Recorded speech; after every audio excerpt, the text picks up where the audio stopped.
Awesome. We're live. Welcome to the Valuable Mind podcast. My name is Brandon Pony. This podcast is for real world business owners that are currently in the trenches right now, giving value, giving their experience on what's happening right now as active business owners and giving back to those that are either current entrepreneurs or ones that want to be, ones that are in sales or just in recruitment, people to people business as we all are in. And right now, our guest, Sunil Casuba, is with us this morning. We're super excited to have you on, man. Thanks for joining us. Of course, Brendan. Thank you for reaching out, and I'm super excited to talk to you as well and learn more about you as well. It's going to be great. So Sunil is actually the CEO of Smart Talent AI, and he's going to talk more about that. But very interesting background with him. I want to tell just a brief thing. 15 over 15 years as an employee, recruit. He knows recruiting very well. Has been with several different companies in all different aspects of exploring that, and knows it very well. And now has become and transitioned over to the dark side. No, I'm just kidding. But now You a can say that. business owner, he is now his own the owner. It's super cool to have you on and to talk more about that. Tell us more about the background and kind of how this happened. Thanks again, Brandon. Really appreciate that intro. Uh, yeah, no, I'll work myself backwards, I guess. So yeah, I've been a recruiter in a couple of different industries. Most recently, I was a recruiter in the global development space. I was recruiting for high level country directors and program managers and a few other positions overseas to support government-funded projects on a variety of sectors, including education and media, governance, a few other things. And I, before that, was a program manager myself. I really enjoyed program managing in general, but I realized that I mean, this is very cliche to say, but to have the programs implemented thoroughly and with precision, you need the right people on the ground.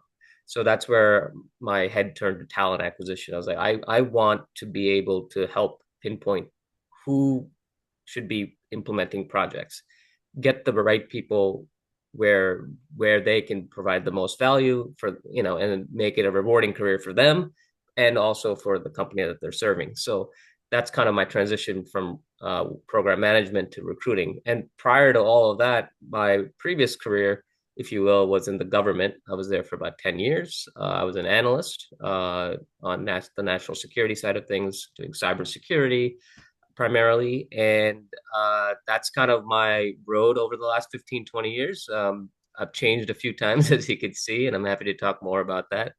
And yeah, no, it's been fascinating. It's been a roller coaster for sure, but I don't regret any of the opportunities I've been given thus far. Absolutely. And those are pretty unique skills. And definitely I see how you're combining them to run your business from what you've seen.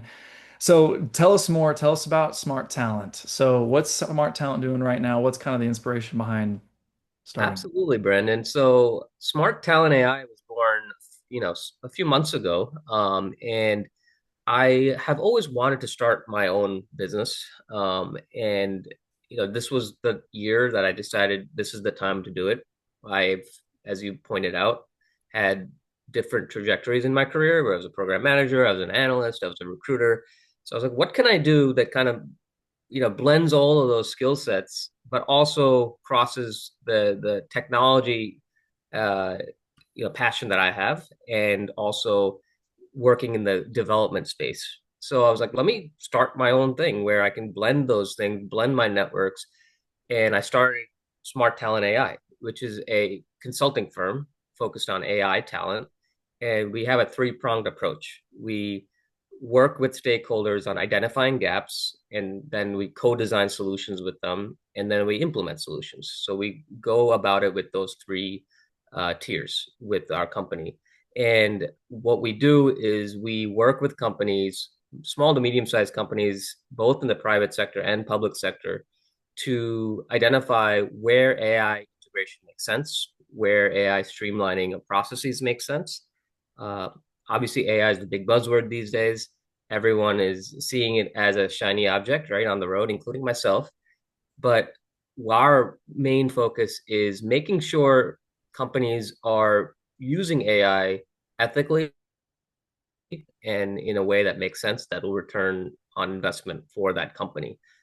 We take a very deliberate approach with every company we approach. We don't want to be one of those companies that provides a quick solution and then walks away to the next company.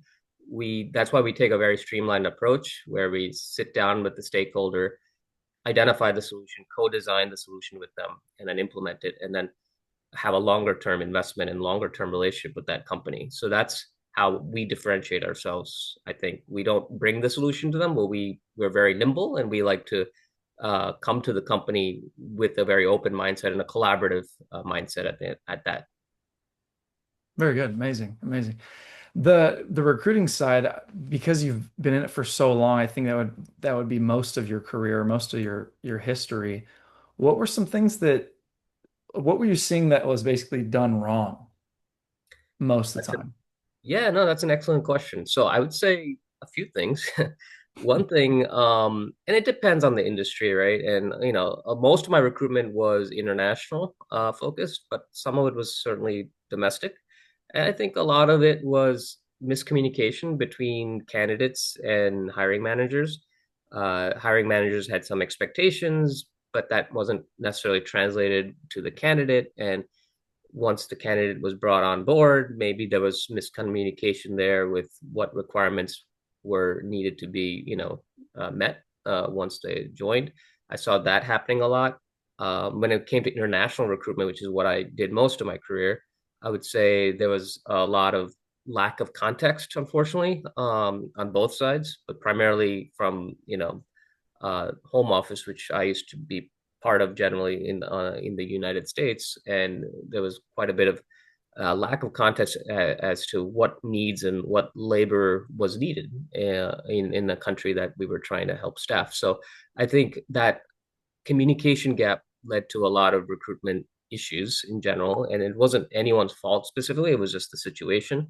This is why I wanted to focus my career on recruitment because I take a very personal approach to recruitment. I like to meet the stakeholders. I like to get to know them. I like to sit down, kind of like my business model, sit down, identify the gaps, and then co-design a strategy behind how to recruit for the right person and make sure we have the right person there. Because there's, as we know, millions of great talent, talented folks that could do the same job, but they might not be the right fit for the culture of the company, the culture of the country that they're serving.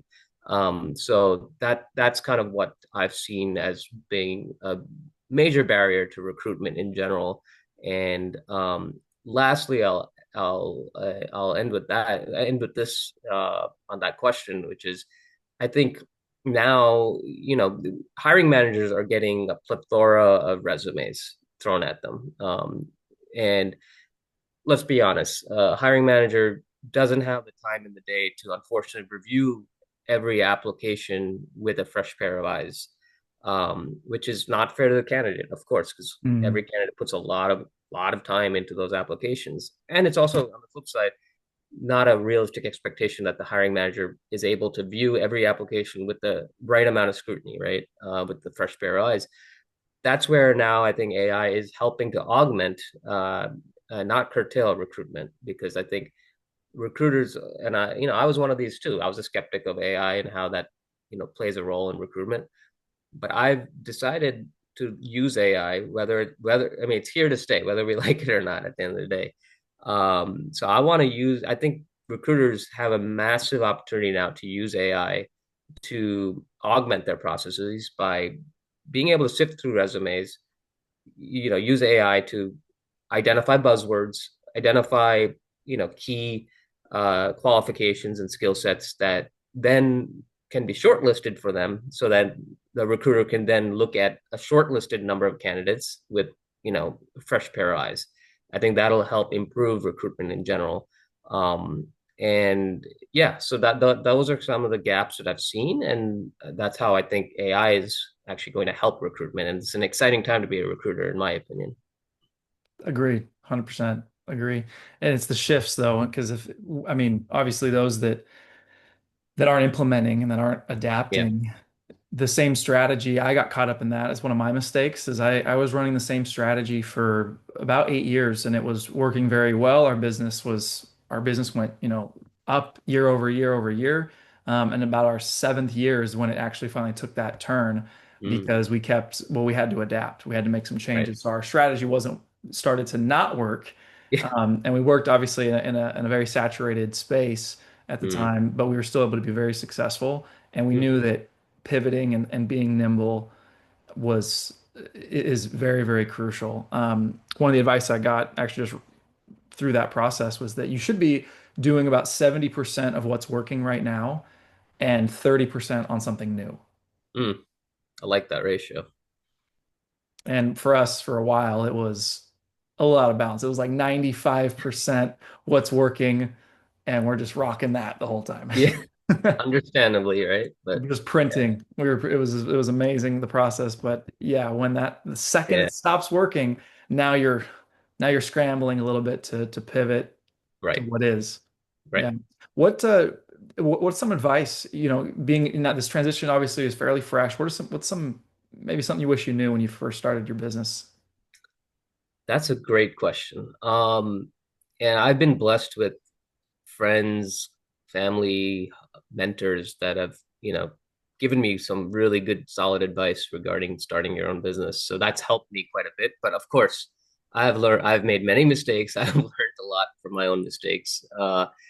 I think the number one thing that I would provide as advice is be resilient. You're going to fail at times. It's a matter of life, and especially when it comes to starting your own business, you are going to make mistakes. Um, don't be afraid of those mistakes. Own up to them, and try to actively identify a solution to rectify that mistake. I know that's super easy for me to sit here and say, but take it from me. I've lived through it over the last 4 or 5 months, and I've realized I have to bounce back when I do make an error in some way or fashion. When I think a challenge for me has there's been several challenges. I'd say one has been there's so many amazing tools out there. Ironically, AI has created that environment where we have so many amazing tools out there to use to automate. Let's talk about recruitment, I guess. So there's so many tools out there that you can use to automate email messaging, for example, sequencing or SMS messaging schemes, or there's so many applicant tracking systems there with a variety of AI powered tools and solutions that you can use. It's I think one of the bigger challenges for me as a recruiter is what do I invest in and what should I wait on and what should I not invest in. And everyone's situation is different financially, of course, so it's hard to make a generalization, but I would say that's also been a challenge for me. And I think the lesson I've learned going, like, I wish a few months ago I had better, I would say, budgeted for like what I should be, what I should set aside to invest, like to use towards investing in new technologies, and what I shouldn't, versus kind of, I've been doing it very sporadically and like very spontaneously, some of these Mm. decisions. And I think now it's gotten to a point where I'm not doing that. I'm much more deliberate with my decision making on what technologies to invest in. But I think to answer your question, I wish I had done that from the get go and had it budgeted and been more streamlined with how I made decisions regarding what technologies to use. There's so many amazing ones out there, but you got to really prioritize. It's true, yeah. All the SaaS companies are just waiting for us. They're like, Oh, 100%. just sign up. Especially in the Silicon Valley, which you're well aware of. Oh So, gosh, yes. Right there. Right there. but I love the Silicon Valley, so I keep coming back. So, Yeah. but And then, so many. you have the event coming up. Tell I us about do. No, thank you, Brandon. I do have an event coming up October 10th. It's a Friday, from 4 p.m. to 7 p.m. At the House of AI. Perfect venue for this. It's going to be a panel discussion followed by a happy hour. The panel discussion is going to be revolving around AI in the workplace and how to navigate some of these challenges we're talking about in the age of AI, both as a recruiter, but also as an employee and an employer, on how to use AI and how to navigate that in the workplace. So we're going to have three different panelists. One's an economist that's done some research specifically on how AI is affecting the workplace with some measurables that he can talk about. And then we have a director of AI at a local software company in the area. And yeah, it should be a fascinating conversation. And the happy hour, I'm sure, is something people will enjoy as well, where we can all talk to top leaders of a variety of industries. Again, the great thing about AI is you're going to have people from a variety of vectors attending, and that's what's good about this. And yeah, no, it should be a fascinating opportunity. So please join us in San Francisco if you happen to be available and around in the area. Thanks, Brendan, for that plug. Absolutely. Yeah. I'm planning to be there. I'm only 2 hours away. So Well, we'll make it worth your time for sure. that's super cool. No, I'm glad you shared that for sure. I was gonna before that because my one of my other questions was, what are the current challenges that you guys are focusing Sure. on right now? And I think you really, hit on it. I Well, think I did. If you don't mind, I can elaborate a little bit more on two more specific challenges I'm facing in my company at the moment. One is um, explaining, or not explaining, but talking to hiring managers specifically about why it is that it's important to invest in someone that can come in and streamline processes and use AI. I think there's a lot of cultural gaps or reasons within certain companies that prevents them from taking that leap of faith to use AI, whether it's a ethical thing or something that they're just hesitant to use new technology or they don't trust the AI.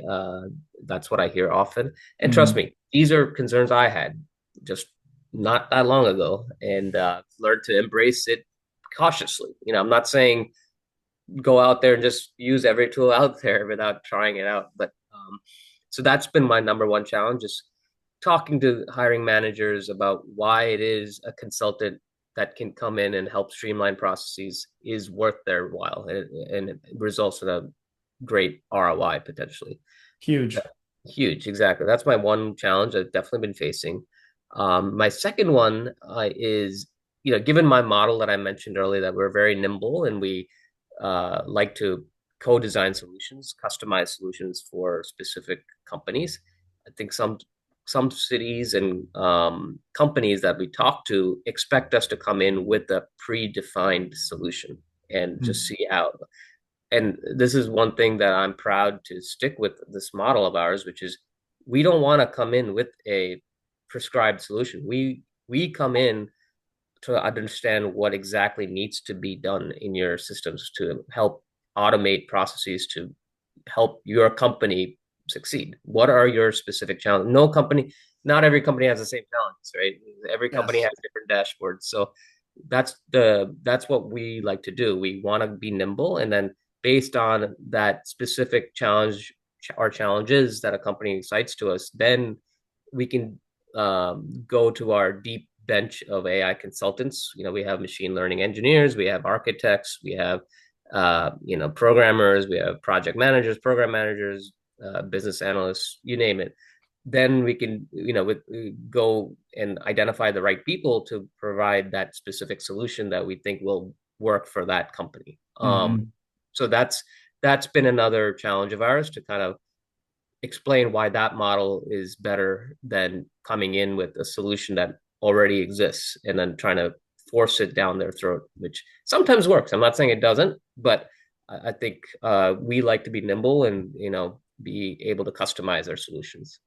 It's smart. That's a very smart strategy. And I could totally attest to what you were talking about with the challenge of the skepticism, behind the tools or behind the solutions. Like, it was really had me thinking about one of our clients, that we work with, and we built out 3 automations for her. She's in staffing, and these automations are saving about 150 hours a month Wow. for her There you go. business, which is very cool. But the building side of it was she would like, some check-ins. So as the automation Mm, ran, handling these mundane tasks that she's doing, yep.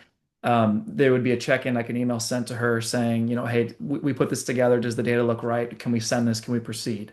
And Right. so that's the part. And a lot of people, they just don't know. They just don't know that Mm, that's possible where right. we can still have a human in the loop, and we can really Absolutely. gauge that temperature of how much do you want it to be Exactly. automated and how much do you want, the human intervention to really be in there. Right. Right. I'm glad you brought that up. The humanizing aspect of it is also something we like when I mentioned that challenge that we have to address off. Ask why is it that we should trust AI? Why do we need AI, right? That's when I'm like, it's here to help, and I provide case studies like the one you just presented, where it can save literally hundreds of hours in a in a week for your company. But what's important is you need someone like a human behind the process to make sure it's being checked. And that's where that'll help address your concerns about AI, and some of the doubts you might have and whether you can be trusted or not. That's why you need a human behind the process to make sure it is being checked and validated. Exactly. That's exactly right. They're not taking over the world yet. Not yet. Not yet. Not yet. But I do want the Optimus robot. I do want that in my house. But that's why we need to be in front of this now before it does do Yeah, just like the Jensens, but call me crazy. that. It's yeah, definitely amazing. So we could speak to, a lot more Oh, in easily. depth for sure. But Sanel, really appreciate the time. Tell us, how do we get in touch with you? How do we get in touch with Sure. Smart Talent? Sure. We have a website, www.smarttalentai.com. And I'm on LinkedIn all the time. Please reach out to me on LinkedIn, connect with me. I'm happy to have a virtual coffee or in-person coffee if we could meet in person somewhere as well. And then my email address, you can email me at sunil@smarttalentai.com. But yeah, those are the ways that people can reach me. Amazing. Love it. Yeah, a great value you brought. We talked about your background, extent this transition that it was that I know is not easy, being the first time transitioning over to the dark side. It's not, but like I said, it's been fun. I don't regret it one bit. Like I said, I have made some mistakes, but I've, been able to bounce back, and resilience is the name of the game. But happy to talk to anyone about my journey there, and how I've learned through, you know, working through some of those challenges I was talking about and being resilient. Amazing. Yeah, amazing. Definitely have. Yeah, and his LinkedIn definitely flooded with content, great snippets, great content daily. So very, very active there. It's awesome to see. This is the Valuable Mind podcast. Again, we had Sunil Casuba, the CEO of Smart Talent AI. Thanks for watching. Have a good day. Thank you, Brandon. Appreciate it.